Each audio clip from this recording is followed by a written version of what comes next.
কিয় কোৱাই নাই নাই কৃষ্ণই যদি মোক সখা বুলি নলয় কোৱালি ঘূৰি যা সুদামা ঘূৰি যা তই নিষ্ঠালে ঘূৰি যা তই নিষ্ঠালে কৃষ্ণ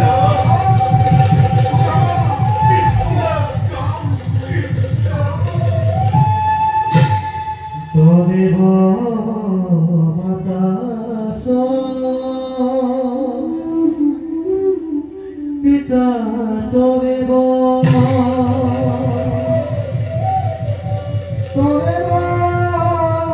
বন্ধুত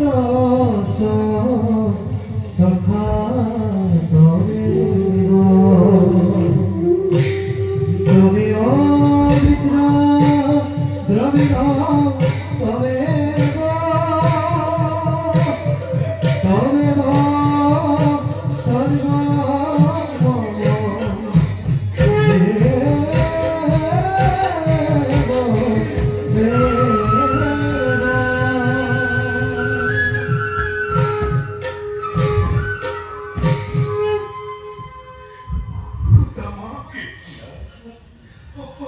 সর্ব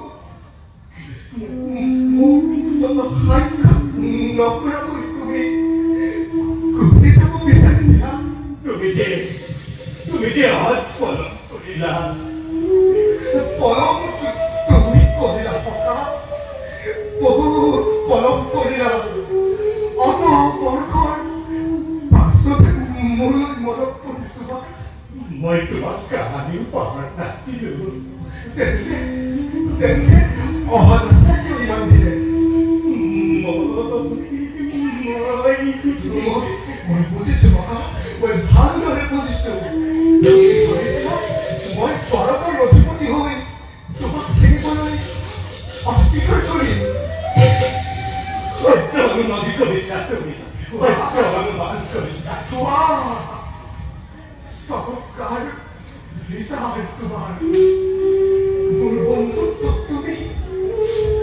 আজি তুমি চিনিলা মোৰ বন্ধুত্বৰ ওপৰত তোমাৰ অলপ মানুহৰ খানা তুমি কেনেকৈ ভাবিব পাৰিলা মোৰ পৰম মিত্ৰ শৈশৱৰ লগৰীয়াক মই সিংহ মাৰৰ পৰা উভতি যাবলৈ দিম ক্ষান্ত হোৱা কৃষ্ণ ক্ষান্ত হোৱা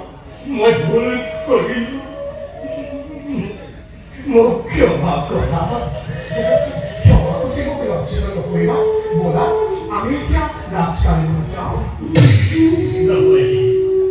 নহয় সখা মই ইয়াৰ পৰাই উভতি যাম তোমাৰ সাক্ষাৎ পালো যেতিয়া মোৰ বাবে সেয়াই তোমাকে লগ পোৱাৰ অভিলাষ আছিল সেয়া পূৰ্ণ হ'ল তুমি মোক যি মুহূৰ্তত আলিঙ্গন কৰিলা সেই মুহূৰ্তৰ পৰাই মোৰ গৌৰৱ লক্ষ লক্ষ গুণে বাঢ়িল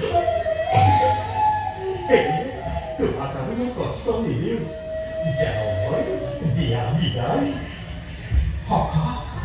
বুজাবলৈ মই তোমাৰ কথাৰ অৰ্থ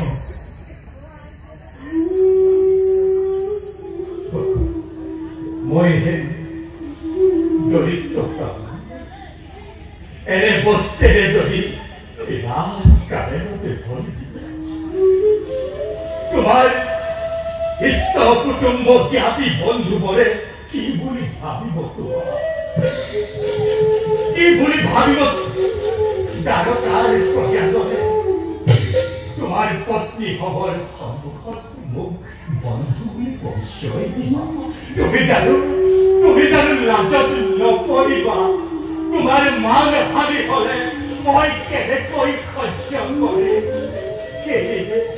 যাওঁ মই যাওঁ